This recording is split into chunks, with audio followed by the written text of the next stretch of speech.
You weren't born afraid to fall. As a child, failure wasn't even a word in your vocabulary. You learned to walk by falling, hundreds of times. No one scolded you for it. In fact, every time you got back up, you were met with cheers. You babbled until you learned to talk, scribbled until your words made sense, stumbled through your first steps until your legs were strong enough to run. That's the human blueprint: trial, error, repeat. But something changes as we grow.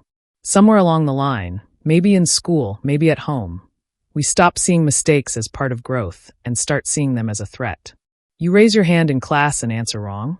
Laughter. You bring home a test marked in red. Disappointment. You're told to be careful. Be quiet. Do it right the first time. And before you know it, your mind builds a belief. Mistakes mean something is wrong with me. But that's a lie.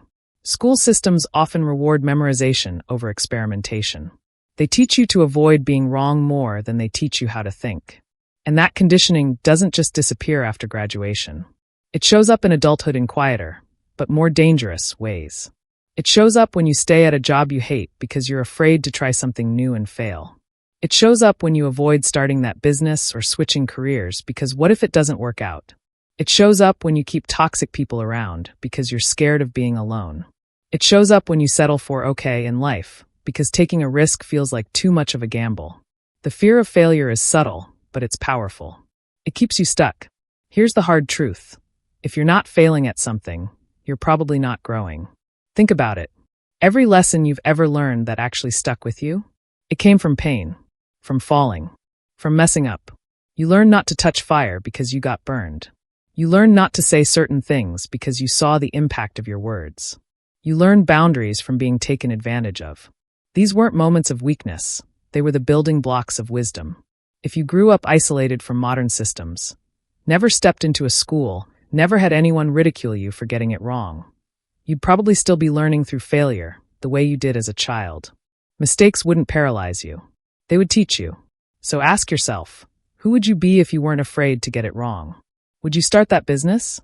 Would you finally leave that relationship?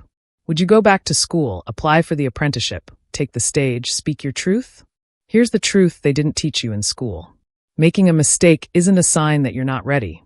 It's the very process of getting ready. The world may label mistakes as failure, but real failure is staying where you are because you're too afraid to try. Real failure is looking back on your life with a heart full of what-ifs. Real failure is trading your potential for safety and your peace for predictability. You weren't created to live like that. You were created to stretch, fall, get back up, and keep going. That's what growth looks like. That's what winning looks like. Not perfection, but persistence. Here's your challenge. What are you avoiding right now because you're afraid to fail? Write it down. Then do it scared.